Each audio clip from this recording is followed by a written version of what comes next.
Module 2 unit 6 ആണ് നമ്മളിന്ന് നോക്കുന്നത്. അതിനകത്ത് ജെയിൻ കെനിയൻ്റെ അതർവൈസ് എന്നുള്ള പോമാണ് ഫസ്റ്റ് നോക്കാൻ പോകുന്നത്. സോ ജെയിൻ കെനിയൻ എന്ന് പറയുന്ന ഒരു അമേരിക്കൻ പോയറ്റാണ്. വളരെ എന്താ പറയുക, പിന്നെ ഫേമസ് ആയിട്ടുള്ള അമേരിക്കൻ പോയറ്റാണ്. ഡൊമസ്റ്റിക് ലൈഫിനെ കുറിച്ചും റൂറൽ ലാൻഡ്സ്കേപ്പിനെ കുറിച്ചും സ്പിരിച്വാലിറ്റിയെക്കുറിച്ചും ആൻഡ് ഓൾസോ അബൌട്ട് ഹ്യൂമൻ മോർട്ടാലിറ്റിയെക്കുറിച്ചും മരണത്തിനെക്കുറിച്ചും അതിനെക്കുറിച്ചൊക്കെ പറയുന്നൊരു വ്യക്തിയാണ് ആരെന്ന് പറയുന്നത് നമ്മുടെ ജെയിൻ കെനിയൻ എന്നുള്ള പോയറ്റ്. അവരൊരു ലേഡി റൈറ്ററാണ് കേട്ടോ ജെയിൻ കെനിയൻ. ദെൻ ഡീപ്പായിട്ടുള്ള ഇമോഷൻസിനെ വളരെ സിമ്പിൾ ആൻഡ് ക്ലിയർ ലാംഗ്വേജിലൂടെ പറഞ്ഞു പോകുന്നതാണ് അവരുടെ പ്രത്യേകത എന്ന് പറയുന്നത്. ആൻഡ് അവരുടെ ഹസ്ബൻഡിൻ്റെ പേര് ഡൊണാൾഡ് ഹോൾ എന്നാണ്. അദ്ദേഹവും പോയറ്റ് തന്നെയാണ് കേട്ടോ. കെനിയൻ്റെ 4 മേജർ കളക്ഷൻസ് ഓഫ് പോയട്രിയാണുള്ളത്. From room to room, the boat of quiet hours, let evening come, constance. പിന്നെ പോയട്രിയിലുള്ള തീം എന്ന് പറയുന്നത് എവറിഡേ ലൈഫിനെ കുറിച്ച്, റിലേഷൻഷിപ്സിനെ കുറിച്ച്, മെൻ്റൽ ഹെൽത്ത് ഇഷ്യൂസിനെ കുറിച്ച്. ഇവർക്കും ഡിപ്രഷൻ ഉണ്ടായിരുന്നൊരു വ്യക്തിയാണ് കേട്ടോ ഈ റൈറ്ററിനും. ആൻഡ് നാച്ചുറൽ വേൾഡിനെ കുറിച്ചും. പിന്നെ അതുപോലെ തന്നെ റഷ്യൻ പോയറ്റ്സിൻ്റെയൊക്കെ വർക്ക്സ് ഇവർ ഇംഗ്ലീഷിലോട്ട് ട്രാൻസ്ലേറ്റും ചെയ്യുമായിരുന്നു. ദെൻ ലൂക്കീമിയ വന്ന് മരിക്കുകയാണ് ഇവർ Jane Kenyon. 47 at the age of 47 മരിക്കുന്നത്. ആൻഡ് അവരുടെ പോസ്റ്റ്മസ് കളക്ഷനാണ്. പോസ്റ്റ്മസ് കളക്ഷൻ എന്ന് വെച്ചാൽ മരണത്തിന് ശേഷമുള്ള കളക്ഷനാണ് otherwise new and selected poems എന്നുള്ളത്. അതൊരു ആന്തോളജിയാണ്, അതായത് കളക്ഷൻ ഓഫ് പോംസ് ആണ്. അപ്പോൾ അതർവൈസ് എന്നുള്ള കളക്ഷനിൽ നിന്ന് അതർവൈസ് എന്നുള്ള പോമാണ് നമുക്ക് പഠിക്കാനുള്ളത് കേട്ടോ. തീം എന്ന് പറയുന്നത് നേരത്തെ ഞാൻ പറഞ്ഞു, വളരെ സ്മോൾ അല്ലെങ്കിൽ ഓർഡിനറി മൊമെൻറ്റ്സ് ഓഫ് ലൈഫിനെ കുറിച്ച്, റൂറൽ ലാൻഡ്സ്കേപ്പിനെ കുറിച്ചും ഡിപ്രഷനെ കുറിച്ചും നാച്ചുറൽ ആൻഡ് റൂറൽ ലൈഫിന് ആ ഒരു തീമും മോർട്ടാലിറ്റിയെക്കുറിച്ചൊക്കെയാണ് ഇവർ പറഞ്ഞു പോകുന്നത്. ഇനി നമുക്ക് സ്റ്റാൻസ ബൈ സ്റ്റാൻസ സമ്മറി നോക്കാം. അപ്പം അതർവൈസ് എന്നുള്ള പോം എന്ന് പറയുന്നത് ഒരു റിഫ്ലക്റ്റീവ് പോമാണ്. അതായത് നമുക്ക് ലൈഫിൽ സിമ്പിൾ മൊമെൻറ്റ്സ് ഉണ്ട്. നമ്മൾ ആ സിമ്പിൾ മൊമെൻറ്റ്സ് എല്ലാം റിയലൈസ് ചെയ്ത് റെക്കഗ്നൈസ് ചെയ്ത് വേണം ജീവിതത്തെ, അതായത് വളരെ ഹാപ്പി ആയിട്ടുള്ള രീതിയിൽ വേണം അതിനൊരു നന്ദി കാണിച്ച് അതെങ്കിലും ഒരു ഗ്രാറ്റിറ്റ്യൂഡ് ഉണ്ടായിരിക്കണം നമ്മുടെ ലൈഫിന്. ഈ സിമ്പിൾ ആയിട്ടുള്ള കാര്യങ്ങളെ നമ്മൾ സ്മരിച്ച് നമ്മളതിനെ അക്സെപ്റ്റ് ചെയ്ത് നമ്മൾ അതുമായിട്ടൊന്ന് കണക്റ്റഡ് ആയിട്ട് കംഫർട്ടബിൾ ആയിട്ട് വേണം നമ്മൾ ജീവിക്കാൻ. അപ്പോൾ ഈ ലൈഫിലുള്ള ഈ സിമ്പിൾ മൊമെൻറ്റ്സ് ആയിരിക്കും പിന്നീട് നമുക്ക് വളരെ വലിയ വലിയ ഡീപ്പർ മീനിങ്സ് നമ്മുടെ ലൈഫിൽ തരുന്നത്, അല്ലെങ്കിൽ വളരെ ഹാപ്പി മൊമെൻറ്റ്സ് നമുക്ക് തരുന്നത്. സോ അതിനോട് നമ്മളൊരു ഗ്രാറ്റിറ്റ്യൂഡ് കാണിച്ച് മുമ്പോട്ട് പോകുക എന്നാണ് പറയുന്നത്. പക്ഷേ ഈ ലൈഫിലുള്ള ഈ സിമ്പിൾ മൊമെൻറ്റ്സ് ആണെങ്കിലും നമ്മുടെ ലൈഫ് എന്ന് പറയുന്നതാണെന്നുണ്ടെങ്കിലും വളരെ ഫ്രജൈലാണ്. അതായത് അതിന് വലിയ പെർമനൻസ് ഒന്നും ഇല്ല. നമ്മുടെ ലൈഫ് എന്ന് പറഞ്ഞാൽ മോർട്ടാലിറ്റിയിൽ അങ്ങ് തീരുവാണ്, അതായത് ഡെത്തിൽ അങ്ങ് തീരുവാണ്. അപ്പം ആ തീരുന്ന ലൈഫിൽ നമുക്ക് കുറച്ച് കുഞ്ഞു ഇങ്ങനെ ലിറ്റിലായിട്ടുള്ള അല്ലെങ്കിൽ സിമ്പിളായിട്ടുള്ള സന്തോഷങ്ങൾ അല്ലെങ്കിൽ സിമ്പിളായിട്ടുള്ള കാര്യങ്ങൾ നമ്മൾ എന്ത് ചെയ്യുക, സന്തോഷം കണ്ടെത്തുക. ആ ഒരു ഗ്രാറ്റിറ്റ്യൂഡിൽ അല്ലെങ്കിൽ ആ ഒരു നന്ദിയിൽ നമ്മൾ ലൈഫുമായിട്ട് മുന്നോട്ട് പോവുക. ഓക്കെ. ദെൻ ഫസ്റ്റ് ആൻസറിക്കകത്ത് പറയുന്നതെന്ന് വെച്ച് കഴിഞ്ഞാൽ സ്പീക്കർ ഡിസ്ക്രൈബ് ചെയ്യുകയാണ്, അതായത് ഒരു ഓർഡിനറി പ്ലസൻറ്റ് മോർണിംഗിനെ ഡിസ്ക്രൈബ് ചെയ്യുകയാണ്. സാധാരണ ഒരു രാവിലെ അദ്ദേഹം അവർ ഒരു കംഫർട്ടബിൾ ബെഡിൽ കിടക്കുകയാണ്, ഒരു റൈപ്പായിട്ടുള്ളൊരു പെയർ എന്നുള്ള ഫ്രൂട്ട് കഴിക്കുകയാണ് ബ്രേക്ക്ഫാസ്റ്റിന് വേണ്ടി. ആൻഡ് അവരുടെ ഡേ സ്റ്റാർട്ട് ചെയ്യുകയാണ് ബ്രേക്ക്ഫാസ്റ്റ് തൊട്ട്. ആൻഡ് അവർ അക്സെപ്റ്റ് ചെയ്യുന്നൊരു കാര്യം അല്ലെങ്കിൽ അക്നോളജ് ചെയ്യുന്നൊരു കാര്യം എന്താണെന്ന് വെച്ചാൽ ഈ സിമ്പിൾ പ്ലഷേഴ്സ് ഉണ്ടല്ലോ, അതെന്ന് പറയുന്നത് വളരെ പെട്ടെന്ന് തന്നെ അങ്ങ് പോകാവുന്ന കാര്യങ്ങളാണ്. അതായത് പെട്ടെന്ന് തന്നെ നമ്മൾ മറക്കാവുന്ന അല്ലെങ്കിൽ പെട്ടെന്ന് തന്നെ അതങ്ങ് മൂവ് ഓൺ ചെയ്യുന്ന കാര്യങ്ങളാണ് ഈ സിമ്പിളായിട്ടുള്ള കാര്യങ്ങൾ. നമ്മൾ ബ്രേക്ക്ഫാസ്റ്റ് രാവിലെ എഴുന്നേൽക്കുന്ന കാര്യങ്ങൾ, ബെഡിൽ കിടക്കുന്ന കാര്യങ്ങൾ, കംഫർട്ടബിളായിട്ട് ബ്രേക്ക്ഫാസ്റ്റ് കഴിക്കുന്ന കാര്യങ്ങളൊക്കെ ആണെന്നുണ്ടെങ്കിലും അതൊക്കെയെന്ന് വെച്ച് കഴിഞ്ഞാൽ നമ്മൾ കൂടുതൽ ഇമ്പോർട്ടൻസും ഒന്നും കൊടുക്കാതെ പോകുന്ന ആളുകളാണ് നമ്മളെല്ലാവരും. പക്ഷെ അത് അങ്ങനെയുള്ള കുഞ്ഞു കാര്യങ്ങളൊക്കെ നമ്മൾ ഇമ്പോർട്ടൻസ് കൊടുത്തു പോവുക. കാരണം ഈ കുഞ്ഞു സിമ്പിൾ പ്ലഷേഴ്സ് ആയിരിക്കും എന്താ പറയുക ലൈഫിൽ ശരിക്കും പറഞ്ഞു കഴിഞ്ഞാൽ നമ്മുടെ ലൈഫിന് എന്തായി തീരും നമുക്കറിയത്തില്ല. അപ്പം ഇപ്പോൾ ഉള്ള ഈ കുഞ്ഞു കാര്യങ്ങളൊക്കെ നമ്മൾ എൻജോയ് ചെയ്ത് പോവുക. കാരണം ലൈഫ് എന്ന് പറയുന്നത് അൺപ്രഡിക്റ്റബിൾ ആണ്. ഒരു പോയിന്റിൽ എത്തുമ്പോൾ നമുക്ക് ഈ കുഞ്ഞു കാര്യങ്ങളായിരിക്കും ചിലപ്പോൾ നമുക്കത് മൈൻഡിൽ വലിയ സന്തോഷങ്ങൾ തരുന്നത്. അപ്പോൾ ലൈഫിൻ്റെ അൺപ്രഡിക്റ്റബിലിറ്റിയിൽ നമ്മൾ എന്ത് ചെയ്യരുത്, ഈ കുഞ്ഞു കാര്യങ്ങൾ നമ്മളൊരിക്കലും വിട്ടു പോകരുത്, അല്ലെങ്കിൽ നമ്മൾ ഹാപ്പി ആയിട്ടിരിക്കുക ഇങ്ങനെയുള്ള സിമ്പിൾ പ്ലഷേഴ്സിൽ. ദെൻ സെക്കൻഡ് സ്റ്റാൻസയ്ക്കകത്ത് പറയുന്നത് ഒരു വാക്കിന് പോകുന്ന കാര്യം ഇവർ റീകോൾ ചെയ്തെടുക്കുകയാണ്. ഒരു നടക്കാൻ പോകുന്ന കാര്യം, അവരുടെ ഹെൽത്തും ഫ്രീഡവും ഒക്കെ അവർ ആ വാക്കിന് പോകുമ്പോൾ അവർ ആലോചിക്കുന്നുണ്ട്. നാച്ചുറൽ വേൾഡിനെ അവരെല്ലാം ഒബ്സർവ് ചെയ്യുന്നുണ്ട് നടക്കാൻ പോയ സമയത്ത് അല്ലെങ്കിൽ നടക്കുന്ന സമയത്ത്. അവർ ആ നാച്ചുറൽ വേൾഡിൻ്റെ ബ്യൂട്ടിയിലൊക്കെ വളരെയധികം ഇമ്മേഴ്സ്ഡ് ആയിട്ട് മുഴുകി നടക്കുകയാണ് ചെയ്യുന്നത്.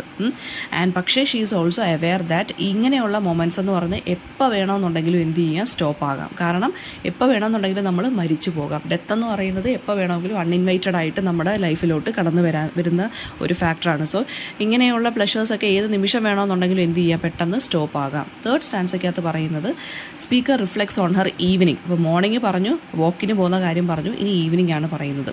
ഡിന്നർ കഴിക്കുവാണ് അവരുടെ ലവ്ഡ് വണ്ണുമായിട്ട്, മേ ബി ഹർ ഹസ്ബൻഡ് അല്ലെങ്കിൽ മേ ബി ഹർ ലവർ. അല്ലെങ്കിൽ കുട്ടികളായിരിക്കാം. എന്നിട്ട് എന്താണ്, ഡെയിലി ചെയ്യുന്ന മണ്ടെയിൻ ടാസ്കിനെ കുറിച്ച് പറയുന്നുണ്ട്. ഡിഷസ് ക്ലീൻ ചെയ്യുന്നു, കമ്പാനിയൻഷിപ്പ് എൻജോയ് ചെയ്യുന്നു. എന്നിട്ട് വീണ്ടും അവർ കണ്ടംപ്ലേറ്റ് ചെയ്യുന്ന കാര്യം എന്താണ്, വളരെ സെക്യൂർ ആയിട്ടും പീസ്ഫുൾ ആയിട്ടും ഈ പൊക്കോണ്ടിരിക്കുന്ന ലൈഫ് ചിലപ്പോൾ അൺഎക്സ്പെക്റ്റഡ് ആയിട്ട് ചേഞ്ച് ആകാം, അല്ലെങ്കിൽ എന്തെങ്കിലും സംഭവിക്കാം, അല്ലെങ്കിൽ എന്തെങ്കിലും ഡെത്ത് ഹാപ്പൻ ചെയ്യാം. അതൊക്കെ ഇവർ ആലോചിക്കുകയാണ്. 4th സ്റ്റാൻസയ്ക്കകത്ത് എന്താ പറയുന്നത്, പോയം കൺക്ലൂഡ് ചെയ്യുന്നത് എങ്ങനെയാണ്, മോർട്ടാലിറ്റി അല്ലെങ്കിൽ ഡെത്തിനെ കുറിച്ച് ഡയറക്റ്റ് ആയിട്ട് പോയിട്ട് അഡ്രസ്സ് ചെയ്യുവാണ് ലാസ്റ്റ് സ്റ്റാൻസയ്ക്കകത്ത്. അതായത് ഇന്ന് നല്ല ദിവസമാണ്, നാളെ നല്ല ദിവസമാണോ എന്ന് എനിക്കറിയത്തില്ല, അല്ലെങ്കിൽ ഇനി നല്ല ദിവസങ്ങളൊക്കെ എൻ്റെ ലൈഫിൽ ഇനി വരുമോയെന്നും എനിക്കറിയത്തില്ല, എനിക്കതൊക്കെ എക്സ്പീരിയൻസ് ചെയ്യാൻ പറ്റുമോയെന്ന് പോലും എനിക്കറിയില്ല. സോ നമ്മൾ എന്ത് ചെയ്യുക, ഗ്രാറ്റിറ്റ്യൂഡുമായിട്ട്, അല്ലെങ്കിൽ നമ്മൾ ലൈഫിൻ്റെ അടുത്ത്, അല്ലെങ്കിൽ ഈ സിമ്പിൾ മൊമെൻറ്റ്സ് ഓഫ് ലൈഫിൻ്റെ അടുത്ത് നമ്മൾ ഗ്രാറ്റിറ്റ്യൂഡായിട്ട് നിൽക്കുക. ലൈഫ് എന്ന് പറയുന്നത് എന്താണ്, വളരെ ഫ്രജൈലാണ്. It may come to an end at any point of life, at any point, അല്ലെങ്കിൽ death may come to our life at any point. So we should be gratitude to little അല്ലെങ്കിൽ to simple pleasures of a life എന്നാണ് poet പറയുന്നത്. So നേച്ചറിൻ്റെ ആ ഒരു ഫ്ലീറ്റിങ്ങോ, അല്ലെങ്കിൽ നമ്മുടെ ലൈഫിൻ്റെ ആ ഒരു അൺപ്രഡിക്റ്റബിലിറ്റിയെക്കുറിച്ചും ഡെത്തിനെ കുറിച്ചും ഒക്കെയാണ്. അതായത് ഈ പ്രസൻറ്റ് ആയിട്ടുള്ള കണ്ടീഷൻ, അല്ലെങ്കിൽ പ്രസൻറ്റ് ലൈഫ് നമ്മൾ ചെറിഷ് ചെയ്തുകൊണ്ടിരിക്കുക, മെമ്മറീസൊക്കെ മൈൻഡിലിട്ട് ഇങ്ങനെ റിഫ്രഷ് ചെയ്തുകൊണ്ടിരിക്കുക. It might have been otherwise എന്നുള്ള ലൈൻ അവിടെ റിപ്പീറ്റ് ചെയ്ത് വരുന്നുണ്ട്. It might have been otherwise എന്ന് വെച്ച് കഴിഞ്ഞാൽ ഇപ്പോൾ ഇങ്ങനെ പോയിക്കൊണ്ടിരിക്കുവാണ്, ചിലപ്പോൾ നാളെ വേറെ എന്ത് വേണമെങ്കിലും സംഭവിക്കാം എന്ന് പറയുവാണ്. അപ്പോൾ ആ ഒരു ബാലൻസിനെ കുറിച്ച് ഇദ്ദേഹം പറയുവാണ്, അല്ലെങ്കിൽ നമ്മുടെ റൈറ്റർ പറയുവാണ്. ഓക്കെ, ഇതാണ് നമ്മുടെ ഈ ഒരു അതർവൈസ് എന്നുള്ള പോയം എന്ന് പറയുന്നത്. നെക്സ്റ്റ് വരുന്നതെന്ന് വെച്ച് കഴിഞ്ഞാൽ mending shoes by E.V. Ramakrishnan. So first of all നമുക്ക് E.V. രാമകൃഷ്ണനെ കുറിച്ച് നോക്കാം. E.V. രാമകൃഷ്ണൻ എന്ന് പറയുന്ന ഒരു ഇന്ത്യൻ പോയറ്റാണ്, ലിറ്ററി ക്രിട്ടിക്കാണ്. അദ്ദേഹം ഇംഗ്ലീഷിലും മലയാളത്തിലും എഴുതുന്ന ഒരു അക്കാഡമീഷ്യനാണ് കേട്ടോ. ഐഡൻറ്റിറ്റി, ട്രഡീഷൻ, മോഡേണിറ്റി, അതുപോലെ തന്നെ സോഷ്യൽ ഇഷ്യൂസ്, കൾച്ചറൽ ഇഷ്യൂസ്, ഇതിനെക്കുറിച്ചൊക്കെ എഴുതുന്ന ആളാണ് ഇദ്ദേഹം. കേരളത്തിൽ 1952 ഇദ്ദേഹം ജനിച്ചത്. ലിറ്ററേച്ചറിലൊക്കെ അദ്ദേഹത്തിന് ഹയർ എഡ്യൂക്കേഷൻ ഉണ്ട്. ഇന്ത്യൻ പോയട്രി ആൻഡ് കൾച്ചറിലാണ് അദ്ദേഹം ഡീപ്ലി ഇൻവോൾവ് ആയിട്ട് നിൽക്കുന്ന ഒരു ബൈലിംഗ്വൽ റൈറ്ററാണ്. ഇംഗ്ലീഷിലും മലയാളത്തിലും എഴുതുന്നുണ്ട് അദ്ദേഹം. പോയട്രിയും ക്രിട്ടിക്കൽ എസ്സൈസും എഴുതുന്നുണ്ട്. വളരെ റിഫ്ലക്റ്റീവ് ആയിട്ടുള്ള ടോണിലാണ് എഴുതുന്നത്. അതുപോലെ തന്നെ ഒരുപാട് ഇമേജസും ഒക്കെ യൂസ് ചെയ്യുന്നുണ്ട്. എവറിഡേ എക്സ്പീരിയൻസസ് ഒക്കെ ഇദ്ദേഹത്തിൻ്റെ പോയട്രിയിൽ നമുക്ക് കാണാൻ സാധിക്കുന്നുണ്ട്. And also besides being A poet, ഇദ്ദേഹം പോയറ്റ് മാത്രമല്ല, ഇദ്ദേഹം ഒരു ക്രിട്ടിക്കും കൂടിയാണ്. ഇന്ത്യൻ പോയട്രിയെക്കുറിച്ച് ഇംഗ്ലീഷിലും ബാക്കിയുള്ള റീജിയണൽ ലാംഗ്വേജസിലും ഒക്കെ ഇദ്ദേഹം എഴുതിയിട്ടുണ്ട്. ഇദ്ദേഹത്തിൻ്റെ പോയട്രി കളക്ഷൻ എന്ന് പറയുന്നത് being elsewhere in myself and A Python in A snake park, 2 എണ്ണമാണ് ഉള്ളത്. ആൻഡ് ക്രിട്ടിക്കൽ വർക്ക്സ് എന്ന് പറയുന്നത് making it new, modernism in Malayalam, Marathi and Hindi poetry. അപ്പം പല റീജിയണൽ ലാംഗ്വേജസുമായിട്ട് ഇദ്ദേഹത്തിന് കണക്ഷൻ ഉണ്ട്, ഇദ്ദേഹം എഴുതാറുണ്ട് കേട്ടോ. അതൊക്കെയാണ് മേജർ വർക്ക്സ്. തീമെന്ന് പറയുമ്പോൾ ഈ ഓർഡിനറി പീപ്പിളുടെ ലൈഫ് സ്ട്രഗിൾസ്, ടൈമിൻ്റെ പാസേജ്, ട്രഡീഷനും മോഡേണിറ്റിയും തമ്മിലുള്ള ആ ഒരു ടെൻഷൻ, അതൊക്കെയാണ് ഇദ്ദേഹം എഴുതുന്നത്. പിന്നെ ആർട്ടിസ്റ്റിൻ്റെ റോൾ എന്താണ് സൊസൈറ്റിയിൽ, ഇതിനെക്കുറിച്ചും അദ്ദേഹം പറയാറുണ്ട്, അല്ലെങ്കിൽ റിഫ്ലക്റ്റ് ചെയ്യാറുണ്ട്. ഒരുപാട് അവാർഡ്സ് കിട്ടിയിട്ടുണ്ട്. അപ്പോൾ നമുക്ക് നോക്കാം. അദ്ദേഹത്തിൻ്റെ മെൻഡിങ് ഷൂസ് എന്ന് പറയുന്നത് ലൈഫ് ഓഫ് എ കോബ്ലർ, ഒരു ചെരുപ്പ് കുത്തിയുടെ ലൈഫിനെ കുറിച്ചാണ്, അല്ലെങ്കിൽ വർക്കിനെ കുറിച്ചാണ് ഇദ്ദേഹം പറഞ്ഞു പോകുന്നത്. ആ കോബ്ലറിൻ്റെ ക്രാഫ്റ്റ്, അയാൾ ആ ചെയ്യുന്ന സ്കില്ലുണ്ടല്ലോ, കഴിവിനെക്കുറിച്ച്, അദ്ദേഹത്തിൻ്റെ പേഷ്യൻസിനെ കുറിച്ചും, പിന്നെന്താണ് ഈ കോബ്ലർ ചെരുപ്പ് നന്നാക്കുവാണെന്നുണ്ടെങ്കിലും അത് അദ്ദേഹത്തിന് എന്താണ്, നമ്മുടെ പോയറ്റ് അത് വേറൊരു രീതിയിൽ ഒരു മെറ്റഫർ പോലെ എടുത്തേക്കുവാണ്. അതായത് കോബ്ലർ ചെരുപ്പ് നന്നാക്കുക എന്ന് വെച്ചാൽ ഒരു കാര്യം മെൻറ്റ് ചെയ്തെടുക്കുവാണ്. മെൻഡിങ് ഷൂസ് എന്ന് വെച്ച് കഴിഞ്ഞാൽ മീനിങ് എന്താണ്, കറക്റ്റ് ചെയ്ത് ആ ഷൂസിനെ എന്ത് ചെയ്യാണ്, റിപ്പയർ ചെയ്തെടുക്കുവാണ് അല്ലേ. അപ്പം അദ്ദേഹം റിപ്പയർ ചെയ്യുന്നത് ബോത്ത് മെറ്റീരിയൽ ആസ്പെക്റ്റും ഉണ്ട്, അതുപോലെ തന്നെ ചെരുപ്പെന്ന് പറയുമ്പോൾ നമുക്കിപ്പം ഒരു ചെരുപ്പ് പൊട്ടിക്കഴിഞ്ഞാൽ നമുക്കൊരു ചെറിയൊരു സങ്കടമാണ്. നമ്മൾ പുതിയത് മേടിച്ചിടുമെങ്കിൽ പോലും അത്രയും നേരത്തേക്ക് നമ്മൾ കുറച്ച് അസ്വസ്ഥമായിട്ടിരിക്കും അല്ലേ. അപ്പം നമ്മളിപ്പോൾ വെളിയിലോട്ട് ഇറങ്ങുവാണെന്നുണ്ടെങ്കിൽ നമ്മുടെ ഒരു ലൈഫിൻ്റെ ഒരു പാർട്ട് തന്നെയാണ് നമ്മുടെ ഷൂസ്, അല്ലെങ്കിൽ നമ്മുടെ ചെരുപ്പ് എന്ന് പറയുന്നത്. അതിന് വലിയ സിഗ്നിഫിക്കൻസ് നമ്മളിപ്പോൾ കാണുന്നില്ലെങ്കിൽ നമ്മുടെ ചെരുപ്പൊന്ന് റോഡിൽ കൂടെ നടക്കുമ്പോൾ പൊട്ടുമ്പോഴോ, നമുക്ക് ഇഷ്ടമുള്ളൊരു ചെരുപ്പ് കാണാതാകുമ്പോഴോ, അല്ലെങ്കിൽ ചീത്തയായി പോകുമ്പോഴോ ഒക്കെ ആയിരിക്കും നമുക്ക് ആ വിഷമം വരുന്നത്. സോ ഇവിടെ കോബ്ലർ ചെയ്യുന്ന വർക്ക് എന്താണ്, ഷൂസ് മെൻഡ് ചെയ്യുക എന്നുള്ളതാണ്. ഈ ഷൂസ് എന്ന് പറയുമ്പോൾ എന്തിനെയാണ് റെപ്രസെൻറ്റ് ചെയ്യുന്നത്, ഒരു മെറ്റീരിയലിസ്റ്റിക് ആയിട്ടുള്ളൊരു ആസ്പെക്റ്റ് ആണ്. അതായത് വേൾഡ്ലി നമ്മൾ പൈസ കൊടുത്ത് വാങ്ങിക്കുന്ന ഒരു കൈൻഡ് ഓഫ് ലക്ഷൂറിയസ് ആയിട്ടുള്ളൊരു ആസ്പെക്റ്റ്, അല്ലെങ്കിൽ ഒരു മെറ്റീരിയലിസ്റ്റിക് ആയിട്ടുള്ള ആസ്പെക്റ്റ് ആണ് ഷൂസ് എന്ന് പറയുന്നത്. അപ്പോൾ ഇവിടെ കോബ്ലർ ശരിക്കും പറഞ്ഞാൽ ഷൂസ് നന്നാക്കി കൊടുക്കുന്നതിനോടൊപ്പം തന്നെ നമ്മുടെ ലൈഫിലുള്ള കാര്യങ്ങളെയും കൂടി നന്നാക്കി കൊടുക്കുക എന്നുള്ള മീനിങ്ങിലാണ് ആര് പറഞ്ഞു പോകുന്നത്, നമ്മുടെ പോയിട്ട് പറഞ്ഞു പോകുന്നത്. ഇനി എന്താണെന്ന് നമുക്ക് ഡീപ്പായിട്ട് നോക്കാം. സോ ഫസ്റ്റ് ആൻസയ്ക്കകത്ത് തുടങ്ങുന്നത് the poem begins with the description of the cobbler. കോബ്ലറിനെ ഡിസ്ക്രൈബ് ചെയ്തുകൊണ്ടാണ് തുടങ്ങുന്നത്.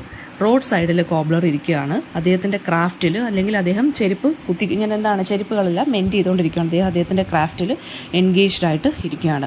അദ്ദേഹത്തിൻ്റെ ടൂൾസും അദ്ദേഹത്തിൻ്റെ മൂവ്മെൻറ്റ്സും എല്ലാം വളരെ പ്രിസൈസാണ്. അതായത് വളരെ ഷാർപ്പായിട്ടാണ്, വളരെ സ്പീഡിലാണ് ചെയ്യുന്നത്. സോ അത് അദ്ദേഹത്തിൻ്റെ ഫോക്കസിനെ അല്ലെങ്കിൽ സ്കില്ലിനെയാണ് കാണിക്കുന്നത്. അതായത് വോൺ ഔട്ട് ഷൂസ് എന്ന് വെച്ച് കഴിഞ്ഞാൽ പിന്നെ തകരാറായി പോയ ഷൂസ് അല്ലെങ്കിൽ ചെരുപ്പുകളെല്ലാം അദ്ദേഹം ആ ടൂൾസ് വെച്ചിട്ട് വളരെ സ്പീഡായിട്ട്, വളരെ ഫോക്കസോടുകൂടിയും വളരെ കഴിവോടുകൂടിയാണ് അദ്ദേഹം അത് വൃത്തിയാക്കുന്നത് അല്ലെങ്കിൽ റിപ്പയർ ചെയ്യുന്നത്. അപ്പോൾ ഈ ഒരു ഇമേജറി എന്തിനെയാണ് കാണിക്കുന്നത്? ഒരു ഇമേജ് ആണല്ലേ, ഒരു ചെരുപ്പ് കുത്തിയിരുന്ന് ചെരുപ്പ് നന്നാക്കുന്നു വളരെ സ്പീഡായിട്ട്. അപ്പോൾ ഇമേജറി റിഫ്ലക്റ്റ് ചെയ്ത് എന്താണ്, അദ്ദേഹത്തിൻ്റെ വർക്ക് എന്തുമാത്രം അദ്ദേഹത്തിന് ഇമ്പോർട്ടൻ്റ് ആണെന്നും അദ്ദേഹത്തിൻ്റെ ആ വർക്കിൻ്റെ ആ ഒരു കഴിവിനെയും ആ ഒരു സ്പീഡിനെയാണ് അത് കാണിക്കുന്നത്. സെക്കൻഡ് സ്റ്റാൻസയ്ക്കകത്ത് എന്താ പറയുന്നത്? കോബ്ലറിൻ്റെ പേഷ്യൻസ് ആണ് ഇവിടെ പറയുന്നത്. അതായത് ഷൂസ് സ്റ്റിച്ച് ചെയ്യുമ്പോൾ വളരെ സൂക്ഷ്മമായിട്ട് ഇങ്ങനെ ഇരുന്ന് സ്റ്റിച്ച് ചെയ്തുകൊണ്ടിരിക്കുവാണ്. അപ്പോൾ അദ്ദേഹത്തിൻ്റെ ആ ഒരു പേഷ്യൻസ് വേണമല്ലോ ഇത് ഷൂസ് ഇങ്ങനെ സ്റ്റിച്ച് ചെയ്തുകൊണ്ടിരിക്കാൻ. സോ ആ ഒരു പേഷ്യൻസിനെ കുറിച്ചാണ് സെക്കൻഡ് സ്റ്റാൻസയിൽ പറയുന്നത്. ആ ഒരു മെൻഡിങ് എന്ന് വെച്ചാൽ റിപ്പയറിങ്, ആ ഒരു ആക്ട് എന്ന് പറയുന്നത് എന്താണ്? അത് ഫിസിക്കൽ റിപ്പയർ മാത്രമല്ല ചെയ്യുന്നത്. ശരിക്കും പറഞ്ഞാൽ ബാക്കിയുള്ളവരുടെ ലൈഫിൽ ഒരു ചെരുപ്പ് നന്നാക്കി കൊടുക്കുക എന്ന് വെച്ചാൽ ശരിക്കും ഓക്കെ, ഒരാൾക്ക് നടക്കാനുള്ള കാര്യമാണ് ചെരുപ്പെന്ന് പറയുന്നത്. ചെരുപ്പിട്ടുകൊണ്ട് നടക്കണം, അല്ലെങ്കിൽ അൺകംഫർട്ടബിൾ ആയിട്ട് ഫീൽ ആവും. പക്ഷേ ആ ഒരു ഫിസിക്കലായിട്ടുള്ള കാര്യം മാത്രമാണ് ഇവിടെ പോയിട്ട് ഉദ്ദേശിക്കുന്നത്. അല്ല, ഒരു കോബ്ലർ ചെരുപ്പ് നന്നാക്കുന്നതിലൂടെ എന്താ ചെയ്യുന്നതെന്നാണ് പറയുന്നത്?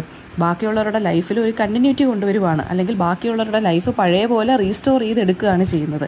ഒരു ചെരുപ്പ് പഴയ പോലെ ആക്കി എടുക്കുക എന്ന് വെച്ചാൽ, അല്ലെങ്കിൽ നന്നാക്കി കൊടുക്കുക എന്ന് വെച്ചാൽ ചിലപ്പം ഒരാളുടെ ലൈഫ് നന്നാക്കി എടുക്കുന്നത് പോലെ തന്നെയാണ് നമ്മുടെ പോയിറ്റിലൂടെ കാണിക്കുന്നത്. ദെൻ തേർഡ് സ്റ്റാൻസ, കോബ്ലറിൻ്റെ വർക്ക് ഇവിടെ ശരിക്കും പറഞ്ഞാൽ കോൺട്രാസ്റ്റ് ചെയ്യപ്പെടുകയാണ് തേർഡ് സ്റ്റാൻസയിൽ. അതായത് ഈ കോബ്ലർ പതുക്കെ ക്ഷമയോടുകൂടി ഇരുന്ന് ചെരുപ്പ് തുന്നിക്കൊണ്ടിരിക്കുകയാണ്. കോബ്ലറിൻ്റെ അടുത്തൂടെ പോകുന്ന ആളുകൾ വളരെ സ്പീഡായിട്ട് ഫാസ്റ്റ് പേസ്ഡ് അവരുടെ ലൈഫുമായിട്ട് ഭയങ്കര ഫാസ്റ്റായിട്ട് നീങ്ങിക്കൊണ്ടിരിക്കുന്ന ലൈഫുമായിട്ട് അവർ വളരെ സ്പീഡിൽ ഇങ്ങനെ പാസ് ചെയ്ത് പോവുകയാണ്. ആരും കോബ്ലറിനെ നോക്കുന്നതോ നോട്ടീസ് ചെയ്യുന്നൊന്നുമില്ല. അവരെല്ലാവരും അവരവരുടെ ഡെസ്റ്റിനേഷൻസിൽ എത്താൻ വേണ്ടി വളരെയധികം ഓടുവാണ്, റഷ് ചെയ്തുകൊണ്ടിരിക്കുകയാണ് അവരുടെ ലൈഫുമായിട്ട്. പക്ഷേ കോബ്ലർ ഈ ഒരു സ്ഥലത്ത് ഇങ്ങനെ റൂട്ടഡായിട്ട് ഇങ്ങനെ ഇരിക്കുകയാണ്. ഒരു ക്വയറ്റായിട്ട്, വളരെ ഹമ്പിളായിട്ട്, അയാൾക്കറിയാവുന്ന പണി വളരെ ഡെഡിക്കേറ്റഡ് ആയിട്ട് അദ്ദേഹം ചെയ്യുകയാണ് ചെയ്യുന്നത്. ഫോർത്ത് സ്റ്റാൻസയ്ക്കകത്ത് എന്താ പറയുന്നതെന്ന് വെച്ചാൽ, പോയം കൺക്ലൂഡ് ചെയ്യുന്നത് ഒരു ലാർജ് മെറ്റഫറിലൂടെയാണ്. അതായത് ഞാൻ നേരത്തെ പറഞ്ഞല്ലോ, ഷൂസ് മെൻഡ് ചെയ്ത് കൊടുക്കുക എന്നുള്ളത് മാത്രമല്ല ഈ ഒരു പോയം. ഷൂസ് മെൻഡ് ചെയ്ത് കൊടുക്കുക എന്ന് വെച്ചാൽ ഒരാളുടെ ഷൂസിനെ പഴയ രീതിയിൽ വൃത്തിയാക്കി കൊടുക്കുക എന്ന് വെച്ചാൽ ഒരാളുടെ ലൈഫിനെ തന്നെ റിപ്പയർ ചെയ്ത് കൊടുക്കുന്ന പോലെ തന്നെയാണ്. ഒരാളുടെ ലൈഫിൽ ഒരു കണ്ടിന്യൂറ്റി അല്ലെങ്കിൽ ഒരു റെസ്റ്റോറേഷൻ ചെയ്യുന്നത് പോലെ തന്നെയാണ്. ഇപ്പോൾ കോബ്ലറിൻ്റെ വർക്ക് എന്ന് പറഞ്ഞൊരു മെറ്റഫറായിട്ട് കാണുവാണ്. അതായത് ഒരു റിന്യൂവലായിട്ട്, അതായത് ഒരു ഫ്രഷ് സ്റ്റാർട്ട് പോലെ. അതായത് എല്ലാ കാര്യങ്ങളെയും നമ്മൾ ഫങ്ഷണലാക്കി വെക്കുക ഈ ഒരു വേൾഡിൽ. അതായത് നമ്മളിപ്പോൾ ഒരു ചെരുപ്പ് പോയി കഴിഞ്ഞാൽ, ഇപ്പോൾ സാധാരണക്കാരാണെന്നുണ്ടെങ്കിൽ നമ്മൾ എന്ത് ചെയ്യുക, ചെരുപ്പ് റിപ്പയർ ചെയ്തിട്ട് നമ്മൾ പിന്നെയും എടുത്തിടും. അല്ലെങ്കിൽ നമുക്ക് ഇഷ്ടപ്പെട്ട ചെരുപ്പാണെന്നുണ്ടെങ്കിൽ നമ്മൾ പിന്നെയും പോയി എന്ത് ചെയ്യും, അത് തുന്നി കെട്ടിയാണെങ്കിലും നമ്മൾ ഇടും. എന്ന് വെച്ചാൽ അതിൻ്റെ മീനിങ് എന്താ, നമുക്ക് അത് പഴയതായാലും നമുക്കത് ഇമ്പോർട്ടൻ്റ് ആണ്. സോ പക്ഷേ ഇപ്പോഴത്തെ ഈ ഫാസ്റ്റ് പേസ്ഡ് വേൾഡിൽ എവറിത്തിങ് ഈസ് ബിയോണ്ട് റിപ്പയർ എന്നാണ് എല്ലാവരും വിചാരിക്കുന്നത്. അതായത് ഒരു പേനയാണെന്നുണ്ടെങ്കിലും അല്ലെങ്കിൽ ഒരു പൊട്ടിയ ഒരു ചെരുപ്പാണെന്നുണ്ടെങ്കിലും അപ്പോഴേ എടുത്ത് കളയരുത്. അതിനൊരു വാല്യൂ ഉണ്ട്, നമ്മുടെ കൂടെ ഇത്രയും നാളുണ്ടായിരുന്നു, അതിനൊരു വാല്യൂ ഉണ്ട്, നമ്മളതിനെ റിപ്പയർ ചെയ്ത് സൂക്ഷിക്കുക എന്നുള്ള ഒരു വലിയ മീനിങ് ആണ് ഇതിനകത്ത് കാണിക്കുന്നത്. അതായത് ചെരുപ്പിൻ്റെ മീനിങ് മാത്രമല്ല, ഇപ്പോൾ റിലേഷൻഷിപ്പ് ആണെന്നുണ്ടെങ്കിൽ പോലും, അല്ലെങ്കിൽ നമ്മൾ കഴിക്കുന്നതല്ല, നമ്മൾ ഉപയോഗിക്കുന്ന പല സാധനങ്ങളാണെങ്കിലും, ഡ്രസ്സാണെങ്കിൽ പോലും, ഒരു ഡ്രസ്സ് കീറുക എന്ന് വെച്ചാൽ അപ്പോഴേ എടുത്ത് കളയരുത്. അതിനെ എന്ത് ചെയ്യുക, നമ്മൾ റിപ്പയർ ചെയ്തത് അത് സ്റ്റിച്ച് ചെയ്ത് സൂക്ഷിച്ച് വെക്കുക. ബിക്കോസ് ആ ഡ്രസ്സ് നമ്മളെ it might be A favourite one. ചിലപ്പോൾ ഇയേഴ്സ് ബാക്ക് നമ്മൾ വളരെയധികം ഇഷ്ടപ്പെട്ട് മേടിച്ച ഡ്രസ്സായിരിക്കാം, നമ്മൾ ഇത്രയും വില കൊടുത്ത് മേടിച്ച ഡ്രസ്സായിരിക്കാം. ഇപ്പോഴത്തെ ഒരു ടെൻഡൻസി എന്താണെന്ന് വെച്ചാൽ, in this fast pacing world എന്താണെന്ന് വെച്ചാൽ, everything is beyond any repair. അതായത് നമ്മളൊന്നും എന്ത് ചെയ്യത്തില്ല, റിപ്പയർ ഒന്നും ചെയ്യാതെ നമ്മൾ ജസ്റ്റ് യൂസ് ആൻഡ് ത്രോ പോലെയാണ്. അത് ഏത് റിലേഷൻഷിപ്പ് ആണെങ്കിൽ പോലും, അല്ലേ, റിലേഷൻഷിപ്സിൻ്റെ കേസസിലാണെങ്കിൽ എങ്ങനെ വേണമെന്നാണ് പറഞ്ഞേക്കുന്ന ഒരു ചെറിയൊരു കോൺഫ്ലിക്റ്റ് ഉണ്ടെന്നുണ്ടെങ്കിൽ നമ്മൾ തന്നെ നമ്മുടെ ലൈഫാണെന്ന് മനസ്സിലാക്കി അതിനെ റീസ്റ്റോർ ചെയ്ത് നമ്മളതൊന്ന് റിഫ്രഷ് ചെയ്ത്, റിലേഷൻഷിപ്പ് ആണെന്നുണ്ടെങ്കിൽ അതിനെ ഒന്ന് റീകിൻഡിൽ ചെയ്ത് ഒന്ന് ബാലൻസിങ് ആക്കിയിട്ട് വേണം നമ്മളൊന്ന് സ്റ്റാർട്ട് ചെയ്യാൻ. അല്ലാതെ പ്രശ്നമുണ്ടെന്ന് കരുതി ഉടനെ തന്നെ എന്ത് ചെയ്യുക, ഡിസ്റ്റൻസ് ഇട്ട് പോവുകയല്ല വേണ്ടുന്നതെന്നാണ് ആര് പറയുന്നത്, ഇ വി രാമകൃഷ്ണൻ. ഈ ഒരു കുഞ്ഞു പോയത്തിലൂടെ, അതായത് ഒരു കോബ്ലറിൻ്റെ ലൈഫിലൂടെ വലിയൊരു മീനിങ് ആണ് ഇവിടെ പറഞ്ഞിരിക്കുന്നത്. അപ്പം ഈ കോബ്ലർ ഈ ചെരുപ്പ് തുന്നുന്നതെന്ന് വെച്ചാൽ ഒരു ശരിക്കും പറഞ്ഞ ഒരു മെറ്റഫറാണ് ഇവിടുത്തെ. അതായത് അദ്ദേഹം വലിയ കാര്യങ്ങൾ അതായത് ഒരു വലിയ കാര്യം അദ്ദേഹം ഈ ഒരു ചെറിയ ഒരു ഇമേജിലൂടെ പറഞ്ഞു പോവുകയാണ്. ആരെന്ന് പറയുന്നത് നമ്മുടെ പോയറ്റ്. നെക്സ്റ്റ് നമ്മൾ നോക്കാൻ പോകുന്ന പോയം എന്ന് പറയുന്നത് ഓഡ്രെ ലോഡിൻ്റെ വുമൺ സ്പീക്സ് എന്നുള്ളതാണ്. അപ്പോൾ ഫസ്റ്റ് ആരാണ് ഓഡ്രെ ലോഡ്? ഓഡ്രെ ലോർഡ് എന്ന് പറയുന്നത് ഒരു ഇൻഫ്ലുവൻഷ്യൽ ആയിട്ടുള്ളൊരു ബ്ലാക്ക് ഫെമിനിസ്റ്റ് പോയറ്റ് അല്ലെങ്കിൽ റൈറ്ററാണ്, എസ്സേയിസ്റ്റാണ്, അവരൊരു ആക്ടിവിസ്റ്റും കൂടിയാണ്. അവരുടെ തീംസ് എന്ന് പറയുന്നത് എന്താണ്? ഐഡൻറ്റിറ്റി വരുന്നുണ്ട്, റേസ് വരുന്നുണ്ട്, അല്ലെങ്കിൽ റേഷ്യൽ ഡിസ്ക്രിമിനേഷനെ കുറിച്ച് അവർ സംസാരിക്കുന്നുണ്ട്. അതായത് വംശീയ പിന്നെ ഡിസ്ക്രിമിനേഷനെ കുറിച്ച്, അല്ലെങ്കിൽ കളർ ഡിസ്ക്രിമിനേഷനെ കുറിച്ച്, ജെൻഡറിനെ കുറിച്ച്, അതായത് ആസ് എ വുമൺ അല്ലെങ്കിൽ ഫെമിനിസം എന്നുള്ള തീം അവരുടെ വർക്കിനകത്ത് വരുന്നുണ്ട്. സെക്ഷുവാലിറ്റിയും ഇതിനകത്ത് വരുന്നുണ്ട്. അപ്പോൾ ഇവരെ ശരിക്കും പറഞ്ഞാൽ ഒരു ബ്ലാക്ക്, അതായത് ഈ ഓഡ്രെ ലോർഡ് ഇവരെ തന്നെ സ്വയം വിശേഷിപ്പിക്കുന്നത് എങ്ങനെയാണ്? She described herself as a black lesbian mother warrior poet. ഇങ്ങനെയാണ്, ഇത്രയും ഐഡൻറ്റിറ്റീസ് ആണ് ഇവർക്ക് ഉള്ളത്. ദെൻ ഇവർ ന്യൂയോർക്ക് സിറ്റിയിലെ ഹാർലം എന്നുള്ള സ്ഥലത്താണ് ജനിച്ചത്. ഇമിഗ്രൻറ്റ് പേരൻസ് ആയിരുന്നു, അതായത് ഇവർ ബ്ലാക്ക് പേരൻസിൻ്റെ മകളാണ്. പിന്നെ കരീബിയൻ പേരൻസിൻ്റെ മകളാണ് ഇവർ. യങ് ഏജ് ഓൺവേർഡ്സ് ഇവർക്ക് പോയട്രിയിലോട്ട് വളരെയധികം പാഷനേറ്റ് ആയിരുന്നു ഇവർ. പിന്നെ എന്താണ്, കൊളംബിയ യൂണിവേഴ്സിറ്റിയിലൊക്കെയാണ് ഇവർ ലൈബ്രറി സയൻസിലൊക്കെ മാസ്റ്റേഴ്സ് എടുത്തു. പിന്നെ ഇവരുടെ ലിറ്ററി കരിയർ നോക്കുകയാണെന്നുണ്ടെങ്കിൽ ഫസ്റ്റ് പോയട്രി കളക്ഷൻ എന്ന് പറയുന്നത് ദ ഫസ്റ്റ് സിറ്റീസ് എന്നുള്ളൊരു വർക്കായിരുന്നു. ഒരുപാട് പോയട്രി കളക്ഷൻസ് എഴുതിയിട്ടുണ്ട്. അതിനകത്ത് ഏറ്റവും ഇമ്പോർട്ടൻ്റ് ആയിട്ടുള്ള work Zami a new spelling of my life, അത് ഇവരുടെ ഒരു ഓട്ടോബയോഗ്രഫിയാണ്, പ്ലസ് കുറച്ച് മിത്തോളജിയും കൂടി വരുന്നുണ്ട്. പിന്നെ കോൾ എന്ന് പറഞ്ഞൊരു COAL ഒരു കളക്ഷൻ ഓഫ് പോയട്രി ഉണ്ട്. ഓക്കെ, പിന്നെ സിസ്റ്റർ ഔട്ട്സൈഡർ എന്നും പറഞ്ഞ് ഒരു കളക്ഷൻ ഓഫ് എസ്സേസ് ഉണ്ട്. ആൻഡ് പിന്നെ എന്താണ് ഇവരുടെ വർക്ക്സിനകത്ത് കൂടുതലായിട്ടും വരുന്നതെന്ന് വെച്ച് കഴിഞ്ഞാൽ ജെൻഡർ, റേസ്, സെക്ഷുവാലിറ്റി, ഈ കാര്യങ്ങളും ഒപ്രഷൻ, ഡിസ്ക്രിമിനേഷൻ, ഇങ്ങനെയുള്ള കാര്യങ്ങളൊക്കെയാണ് വരുന്നത്. സോഷ്യൽ ജസ്റ്റിസിന് വേണ്ടി, ഫെമിനിസത്തിന് വേണ്ടി, ഈ ബ്ലാക്ക് കമ്മ്യൂണിറ്റിയിലുള്ള ഹോമോഫോബിയയ്ക്ക് വേണ്ടി, അതായത് ഹോമോസെക്ഷുവാലിറ്റിക്കെതിരെ നടക്കുന്ന ആളുകളുണ്ടല്ലോ, അപ്പോൾ ആ ഹോമോഫോബിയയ്ക്കെതിരെ വന്നൊരു സ്ത്രീയാണ് ഇവരെന്ന് പറയുന്നത്. അതായത് ആളുകളെ ഹോമോസെക്ഷൽ ആണ് അല്ലെങ്കിൽ ലെസ്ബിയൻ ആണ്, ഗേ ആണെന്ന് അറിയുമ്പോൾ ഈ ബ്ലാക്ക് കമ്മ്യൂണിറ്റിയിലുള്ള ആളുകൾ ഇവരെ ഒറ്റപ്പെടുത്തുമല്ലോ, ഇങ്ങനെയുള്ള ആളുകളെല്ലാം ഒറ്റപ്പെടുത്തുമല്ലോ. സോ ആ ഒരു ഒറ്റപ്പെടുത്തലിനെതിരെ, ആ ഫോബിയ എന്നുള്ള കാര്യത്തിനെതിരെ നടന്നൊരു സ്ത്രീയാണ് ഇവരെന്ന് പറയുന്നത്, അല്ലെങ്കിൽ വർക്ക് ചെയ്തൊരു സ്ത്രീയാണ് ഇവർ. അപ്പോൾ ആങ്കർ, മദർഹുഡ്, സ്പിരിച്വാലിറ്റി, ഇതിനെ കുറിച്ചൊക്കെ വളരെ ക്രിയേറ്റീവായിട്ട് ഇവർ വർക്ക്സ് എഴുതിയിട്ടുണ്ട്. അതായത് LGBTQ+ അവരുടെ റൈറ്റ്സിന് വേണ്ടിയും റേഷ്യൽ ഡിസ്ക്രിമിനേഷനെതിരെയും ഫെമിനിസത്തിന് വേണ്ടിയൊക്കെ ഇവർ ഫൈറ്റ് ചെയ്തിട്ടുള്ളൊരു വ്യക്തിയാണ്. 1992 ഇവർ ക്യാൻസർ വന്നിട്ടാണ് മരിക്കുന്നത്. ഓക്കെ, ആൻഡ് അപ്പോൾ നമുക്ക് അവരുടെ വർക്ക് നോക്കാം. വുമൺ സ്പീക്സ് എന്നുള്ളതാണ് ഇവരുടെ ഒരു പവർഫുൾ പോവമാണ്. അതിനകത്ത് ഐഡൻറ്റിറ്റി, വിമൻ എംപവർമെൻറ്റ് വരുന്നുണ്ട്, റെസിസ്റ്റൻസ് വരുന്നുണ്ട്. അതിനകത്ത് ഒരു സ്ത്രീ, ഒരു ബ്ലാക്ക് വുമൺ ആയിരിക്കുമ്പോൾ അവരെന്തൊക്കെ കാര്യങ്ങൾ ഫേസ് ചെയ്യണം, അവരൊരു ബ്ലാക്ക് വുമൺ എന്തൊക്കെ ഡിഫിക്കൽട്ടീസാണ് ലൈഫിൽ ഫേസ് ചെയ്യുന്നത്, എന്തൊക്കെ കോംപ്ലക്സിറ്റീസ് ആണുള്ളത്, ഒപ്രഷൻ, സ്ട്രെങ്ത്, ഇൻഡിവിജ്വാലിറ്റി, ഈ 3 കാര്യങ്ങളെക്കുറിച്ചാണ് ഈ ഒരു പോം ഡിസ്കസ് ചെയ്യുന്നത്. സോ ഫസ്റ്റ് സ്റ്റാൻസ്, ഇത് 3 സ്റ്റാൻസ പോമാണ്. ഫസ്റ്റ് സ്റ്റാൻസയ്ക്കകത്ത് ഇവർ പറയുന്നത്, സ്പീക്കർ ഡിക്ലെയർ ചെയ്യുന്ന കാര്യം എന്താണെന്ന് വെച്ചാൽ അവരെ ഒരിക്കലും സൈലൻസ്ഡ് ആക്കി ഇരുത്താൻ പറ്റുകയില്ല, അല്ലെങ്കിൽ അവർ എങ്ങനെയായിരിക്കണം എന്ന് ആരും ഡിഫൈൻ ചെയ്ത് തരേണ്ട കാര്യമല്ല. Because it is Har personality, it is her life, and എന്താണ്, എന്നെ ആരും ഡിഫൈൻ ചെയ്യേണ്ട, എന്നെ ആരും നിശബ്ദമാക്കാൻ നോക്കണ്ട, അല്ലെങ്കിൽ സൈലൻസ് ചെയ്യാൻ നോക്കണ്ട എന്ന് നമ്മുടെ സ്പീക്കർ അല്ലെങ്കിൽ പോയറ്റ് വളരെയധികം ഓപ്പണായിട്ട്, വളരെ ധൈര്യത്തോടു കൂടി, വളരെ ബ്രേവായിട്ട് റെസിസ്റ്റ് ചെയ്ത് പറയുകയാണ് ചെയ്യുന്നത്, ഡിക്ലെയർ ചെയ്യുകയാണ് ചെയ്യുന്നത്. And she refuses to be dismissed as tragic or diminished by social stereotypes of black women. ഇനി പറയുവാണ്, എൻ്റെ ലൈഫ് ട്രാജഡി ആണെന്നോ അല്ലെങ്കിൽ ട്രാജിക് ആണെന്നോ, അതായത് ഇവർ എൻ്റെ ലൈഫ് എന്ന് വെച്ചാൽ എപ്പോഴും നിങ്ങൾ നോക്കേണ്ടത് ഒരു ബ്ലാക്ക് വുമണിൻ്റെ ഇമേജ് വേണം, അതായത് ഒരു ബ്ലാക്ക് കമ്മ്യൂണിറ്റിയിൽ പെട്ട ഒരു സ്ത്രീയുടെ ഇമേജ് വേണം നിങ്ങളുടെ മൈൻഡിൽ വരാൻ. അപ്പോൾ പറയാണ്, അങ്ങനെ ഒരു സ്ത്രീ സംസാരിക്കുന്ന പോലെ വേണം ഈ ഒരു പോപ്പിനെ നിങ്ങൾ കാണാൻ വേണ്ടി. ഇപ്പോൾ പറയുകയാണ്, എന്നെ ട്രാജിക് ആയിട്ട്, അല്ലെങ്കിൽ എൻ്റെ ലൈഫ് വളരെ ട്രാജഡി ആണെന്നൊന്നും ആരും പറയണ്ട, അത് ഞാൻ ഒരിക്കലും അക്സെപ്റ്റ് ചെയ്യുന്ന കാര്യമല്ല എന്ന് ഇവർ പറയുവാണ്. ആൻഡ് എൻ്റെ ബ്ലാക്ക് വിമൺ ഫേസ് ചെയ്യുന്ന ചില സ്റ്റീരിയോടിപ്പിക്കലായിട്ടുള്ള കാര്യങ്ങളുണ്ട്, അതായത് അവരുടെ കളർ ബ്ലാക്ക് ആയതുകൊണ്ടും അവർ സ്ത്രീ ആയതുകൊണ്ടും അവരൊരുപാട് ഡിസ്ക്രിമിനേഷൻസൊക്കെ ഫേസ് ചെയ്യുന്നുണ്ട്. സോ അങ്ങനെ എന്ത് ചെയ്യരുത്, എന്നെ അത് വെച്ചിട്ട് എന്നെ എന്ത് ചെയ്യരുത്, മെഷർ ചെയ്യാൻ വേണ്ടി വരരുത്, അല്ലെങ്കിൽ എന്നെ ഡിഫൈൻ ചെയ്യാൻ വേണ്ടി വരരുത്. അയ്യോ കഷ്ടം, അവരൊരു ബ്ലാക്ക് സ്ത്രീ ആയതുകൊണ്ട് അവർ ഇങ്ങനെയൊക്കെ കാര്യങ്ങൾ ഫേസ് ചെയ്യണമല്ലോ, അങ്ങനെ ഒരു സിമ്പതി എനിക്ക് വേണ്ട എന്നിവർ പറയുവാണ്.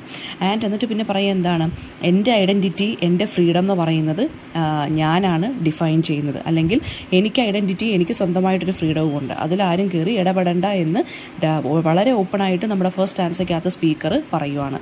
ദെൻ ഇവിടെ സ്പീക്കറായിട്ട് നിങ്ങൾക്ക് ഒരു സ്ത്രീ ഫ്രം ബ്ലാക്ക് എന്താ പറയുക, woman from A black community എന്ന് നിങ്ങൾക്ക് പറയാം, അല്ലെങ്കിൽ നമ്മുടെ പോയറ്റ് എന്ന് നിങ്ങൾക്ക് പറയാം.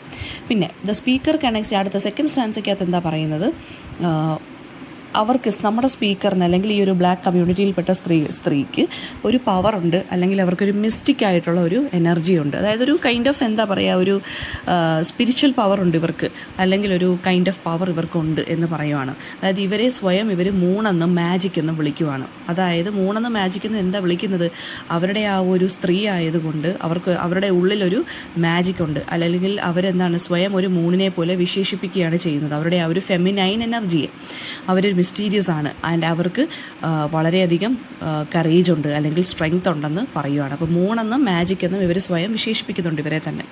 ഈ ഇമേജസ് എന്തിനെയാണ് കാണിക്കുന്നത്, അവരുടെ സ്പിരിച്വാലിറ്റി അല്ലെങ്കിൽ അവരുടെ ക്രിയേറ്റീവ് സ്ട്രെങ്ത്തിനെയാണ് കാണിക്കുന്നത്. അതായത് സൊസൈറ്റി എന്ത് ലിമിറ്റേഷൻസ് കൊണ്ടുവന്നാലും ഞാൻ മൂണാണ്, ഞാൻ മാജിക് ആണെന്ന് വെച്ചാൽ മീനിങ് എന്താണ്, എനിക്കൊരു സ്പിരിച്വൽ പവർ ഉണ്ട്, എനിക്കൊരു ക്രിയേറ്റീവ് ആയിട്ടുള്ളൊരു സ്ട്രെങ്ത് ഉണ്ട്, എനിക്കൊരു മാജിക്കൽ പവർ ഉണ്ട്, എല്ലാത്തിനെയും വിത്ത്സ്റ്റാൻഡ് ചെയ്യാനുള്ള അല്ലെങ്കിൽ ഫൈറ്റ് ചെയ്യാനുള്ള എന്ന് പറയുവാണ്. സോ എന്ത് ലിമിറ്റേഷൻസ് സൊസൈറ്റി കൊണ്ടുവന്നാലും ആസ് എ സ്ത്രീ ഞാൻ എന്താണ് ചെയ്യുന്നത്, അല്ലെങ്കിൽ ആസ് എ ബ്ലാക്ക് വുമൺ ഞാൻ എന്ത് ചെയ്യും, ഞാൻ ഇതിനെല്ലാം ഫൈറ്റ് ചെയ്യും.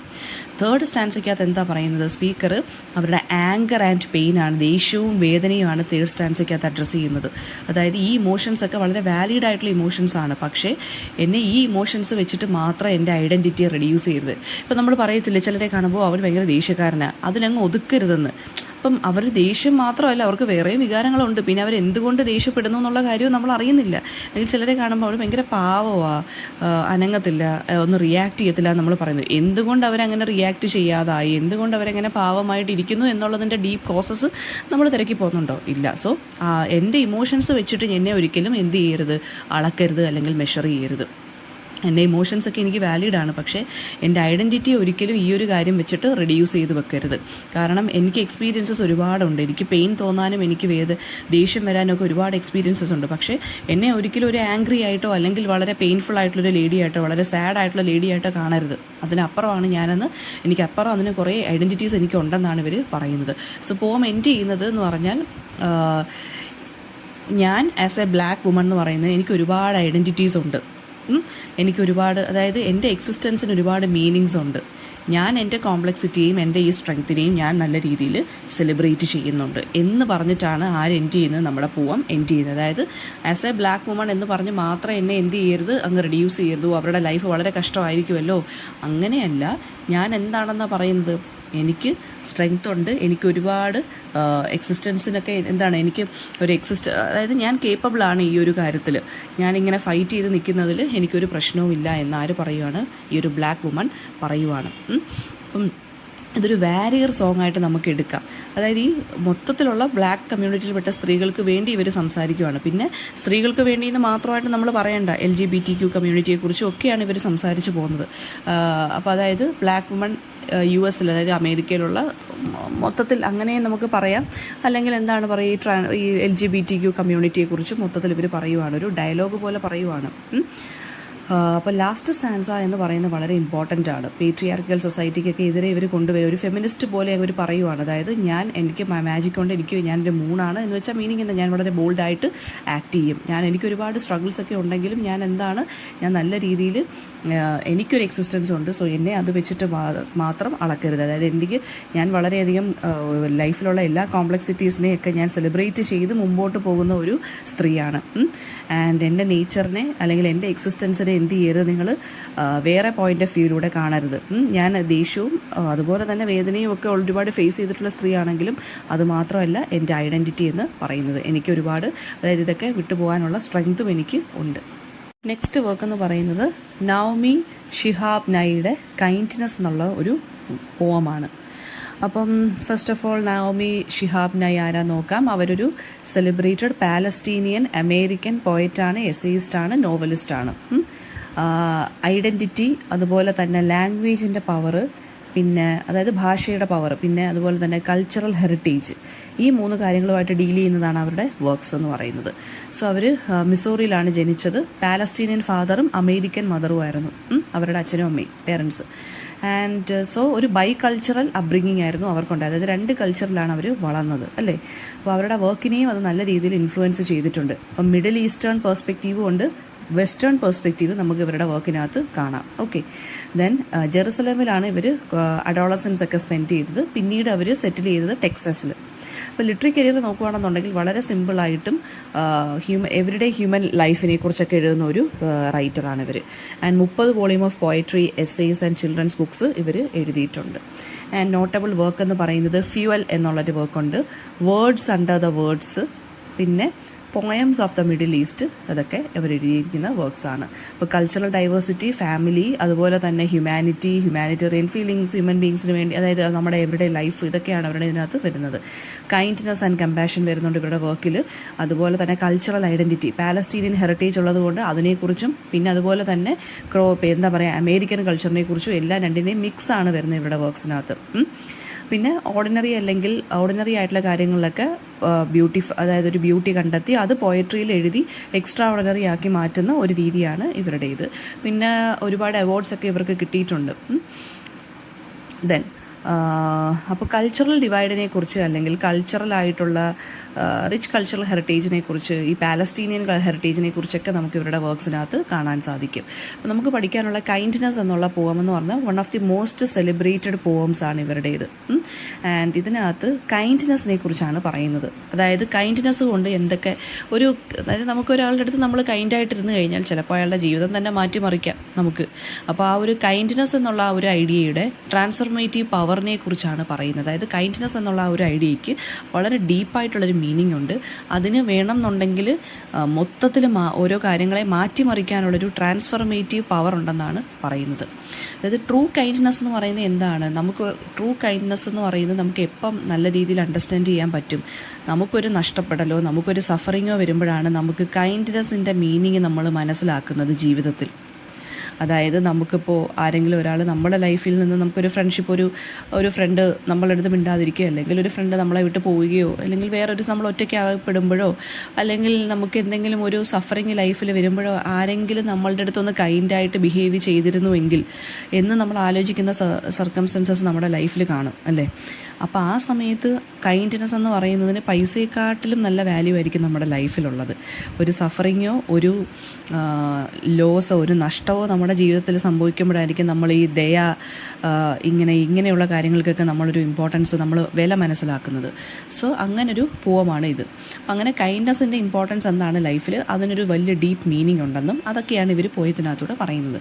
ഫസ്റ്റ് ഓപ്പണിംഗ് സ്റ്റാൻസയ്ക്കകത്ത് പറയുന്നതെന്ന് വെച്ചാൽ കൈൻഡ്നെസ്സിനെ നമുക്ക് എങ്ങനെ അണ്ടർസ്റ്റാൻഡ് ചെയ്യാൻ പറ്റും. നമ്മളൊരു ഡീപ്പ് ലോസ് നമുക്ക് എക്സ്പീരിയൻസ് ചെയ്യുമ്പോൾ, നമ്മുടെ ലൈഫിലൊരു നഷ്ടം സംഭവിക്കുമ്പോഴാണ് നമ്മൾ കൈൻഡ്നെസ്സിൻ്റെ വില മനസ്സിലാക്കുന്നത്. നമ്മുടെ ലൈഫിലൊരു സോറോ ഹാപ്പൻ ചെയ്യുമ്പോഴോ, പേഴ്സണലായിട്ട് നമുക്ക് എന്തെങ്കിലും ഒരു നഷ്ടപ്പെടലോ വേദനയോ സംഭവിക്കുമ്പോഴോ ആ ഒരു സംഭവത്തിലായിരിക്കും നമ്മൾ കൈൻഡ്നെസ് എന്തുമാത്രം, അല്ലെങ്കിൽ എമ്പതി എന്ന് പറഞ്ഞ കാര്യം എന്തുമാത്രം നമ്മുടെ ജീവിതത്തിൽ വളരെ ഇമ്പോർട്ടൻ്റ് ആയിരുന്നു എന്ന് നമ്മൾ മനസ്സിലാക്കുന്നത്. അതായത് എമ്പതി എന്ന് വെച്ചാൽ ആരെങ്കിലും ഒരാൾ നമ്മുടെ സിറ്റുവേഷൻ മനസ്സിലാക്കി നമ്മുടെ കൂടെ നിന്ന് നമ്മുടെ വേദന എന്തെന്ന് പേഴ്സണലി അവർക്കും മനസ്സിലാവുമ്പോഴാണ് നമുക്കൊരു സപ്പോർട്ടിൻ്റെ ആളുണ്ടെന്ന് നമുക്കൊരു തോന്നൽ വരത്തുള്ളൂ. സോ അതാണ് ഫസ്റ്റ് സ്റ്റാൻസയ്ക്കകത്ത് പറയുന്നത്. സെക്കൻഡ് സ്റ്റാൻസയ്ക്കകത്ത് എന്താ പറയുന്നതെന്ന് വെച്ചാൽ, നമ്മുടെ ലൈഫിൽ നമ്മൾ കുറേ ചെറുതാണെങ്കിലും വലുതാണെങ്കിലും കുറേ മെറ്റീരിയൽ പൊസഷൻസ് ഉണ്ട് നമുക്ക്. നമ്മുടെ വീടുണ്ട്, നമ്മുടെ ഡ്രസ്സുണ്ട്, നമ്മുടെ കാറ്, നമ്മുടെ വെഹിക്കിൾസ്, നമുക്കല്ലാതുള്ള വെൽത്ത് ഉണ്ട്, നമുക്ക് ലക്ഷറീസ് ആയിട്ടുള്ള ചില കാര്യങ്ങൾ കാണാം. നമ്മൾ ചിലപ്പോൾ ലൈഫ് സ്റ്റൈലേ ഭയങ്കര മെറ്റീരിയലിസ്റ്റിക് ആയിട്ടുള്ള ലൈഫ് സ്റ്റൈലായിരിക്കും. അപ്പോൾ അതെന്ന് പറയുമ്പോൾ, അല്ലെങ്കിൽ നമ്മുടെ എക്സ്റ്റേണൽ അച്ചീവ്മെൻറ്റ്സ് അതൊക്കെയെന്ന് വെച്ചാൽ വളരെ സ്മോളാണ്. അതൊക്കെ പെട്ടെന്ന് ചേഞ്ച് ചെയ്യാവുന്ന കാര്യങ്ങളാണ്, വളരെ ഫ്ലീറ്റിംഗ് ആണ്. എന്ന് വെച്ചാൽ അതൊന്നും ഒരിക്കലും പെർമനൻ്റ് അല്ല. ട്രൂ കൈൻഡ്നെസ് എപ്പോഴാണ് എമർജ് ചെയ്യുന്നത്? നമ്മൾ ഈ ഒരു കാര്യം മനസ്സിലാക്കുമ്പോൾ, അതായത് നമ്മുടെ ഹ്യൂമൻ ലൈഫാണെങ്കിലും നമ്മുടെ ഈ ഒരു മെറ്റീരിയലിസ്റ്റിക് ലൈഫാണെങ്കിലും, നമ്മൾ ഈ വെൽത്തിന് പുറകെയുള്ള ഓട്ടം, നമ്മൾ ലക്ഷറിക്ക് പുറകെയുള്ള ഓട്ടം, അനാവശ്യമായ കാര്യങ്ങൾക്ക് വേണ്ടി നമ്മൾ ചിലവഴിക്കുന്ന, അല്ലെങ്കിൽ അത് വേണം ഇത് വേണം എന്ന് പറഞ്ഞിങ്ങനെ അത്യാഗ്രഹങ്ങൾ വരുന്നത്, ഇതൊക്കെ ശരിക്കും പറഞ്ഞു കഴിഞ്ഞാൽ നമ്മൾ ഇല്ലാതാക്കുമ്പോഴാണ് ട്രൂ കൈൻഡ്നെസ്സിൻ്റെ വില നമ്മൾ മനസ്സിലാക്കുന്നത്. അതായത് ഹ്യൂമൻ ലൈഫ് എന്ത് ചെറുതാണെന്ന് നമ്മൾ മനസ്സിലാക്കുമ്പോൾ നമുക്ക് ഈ കാര്യങ്ങളുടെ പുറകെ ആയിരിക്കത്തില്ല പിന്നെ നമ്മൾ ഓടുന്നത്. നമ്മൾ ഹ്യൂമൻ ഇമോഷൻസ്, അല്ലെങ്കിൽ ഇങ്ങനെയുള്ള കൈൻഡ്നെസ് പോലെയുള്ള ഇമോഷൻസിനായിരിക്കും നമ്മൾ കൂടുതൽ ഇമ്പോർട്ടൻസ് കൊടുക്കുന്നത്. തേർഡ് സ്റ്റാൻസയ്ക്കകത്ത് എന്താണ് പറയുന്നതെന്ന് വെച്ച് കഴിഞ്ഞാൽ, കമ്പാഷനെ കുറിച്ചാണ് സംസാരിക്കുന്നത് നമ്മുടെ പോയറ്റ്. അതായത് കൈൻഡ്നെസ് എന്ന് പറയുന്നത് ഒരു എസെൻഷ്യൽ കമ്പാനിയനാണ്. നമ്മൾ ആ ബാക്കിയുള്ളവരുടെ പെയിൻ നമ്മൾ മനസ്സിലാക്കുക, എന്നാൽ മാത്രമേ നമ്മൾ ഹ്യൂമൻ ബീയിങ്സുമായിട്ട് നമുക്കൊരു കണക്ഷൻ കിട്ടുകയുള്ളൂ അല്ലേ. ഇൻഡിവിജ്വൽ സ്ട്രഗിൾസൊക്കെ നമ്മൾ ഓരോരുത്തരുടെയും മനസ്സിലാക്കി അതിനനുസരിച്ച് അവരുടെ അടുത്ത് പെരുമാറി നിൽക്കുക. ഫൈനൽ സ്റ്റാൻസയ്ക്കകത്ത് പറയുന്നത് കൈൻഡ്നെസ് എന്ന് പറയുന്നത് ഒരാളുടെ എസെൻസ് ആയി മാറണം, അതായത് ഒരാളുടെ ക്യാരക്ടറിൻ്റെ ഭാഗമായിട്ട് കൈൻഡ്നെസ് നമ്മൾ കൊണ്ടുവരണം എന്നാണ് പോയിട്ട് പറയുന്നത്. അപ്പോൾ ആ കൈൻഡ്നെസ് ഒരാളുടെ ക്യാരക്ടറിൻ്റെ ഭാഗമായി മാറുവാണെങ്കിൽ, അല്ലെങ്കിൽ ഒരാളുടെ ലിവിങ്ങിൻ്റെ, ഒരാളുടെ ജീവിതത്തിൻ്റെ ഭാഗമായി മാറുവാണെന്നുണ്ടെങ്കിൽ അവരുടെ വിഷൻ, അവരുടെ തോട്ട്സ്, അവരുടെ ആക്ഷൻസ്, അവർ ബാക്കിയുള്ള ഇൻഡിവിജ്വൽസുമായിട്ട് സംസാരിക്കുന്നത്, അല്ലെങ്കിൽ പേഴ്സണൽ റിലേഷൻഷിപ്പ് ആണെങ്കിലും കണക്ഷൻ ആണെന്നുണ്ടെങ്കിലും എല്ലാത്തിലും ഒരു വ്യത്യാസം വരാൻ സാധിക്കും എന്നാണ് ഇവർ പറയുന്നത്, നമ്മുടെ പോയിറ്റ് പറയുന്നത്. സോ ഇതിനകത്ത് വരുന്ന തീംസ് എന്താണ് വരുന്നത്? കമ്പാഷൻ വരുന്നുണ്ട്, കൈൻഡ്നെസ്സിനെ കുറിച്ച് സംസാരിക്കുന്നുണ്ട്, നമുക്കൊരു സിമ്പതി അല്ലെങ്കിൽ എമ്പതി, അങ്ങോട്ടും ഇങ്ങോട്ടും നമ്മൾ ഹ്യൂമൻ ബീയിങ്സിൽ നമ്മൾ മനസ്സിലാക്കി നിൽക്കുക, ബാക്കിയുള്ളവരുടെ വേദനയിൽ നമ്മളും കൂടി പങ്കുകൊള്ളുക, ഇങ്ങനെയുള്ള കാര്യങ്ങളാണ് ആര് സംസാരിക്കുന്നത്? നമ്മുടെ പോയിറ്റ് സംസാരിക്കുന്നത്.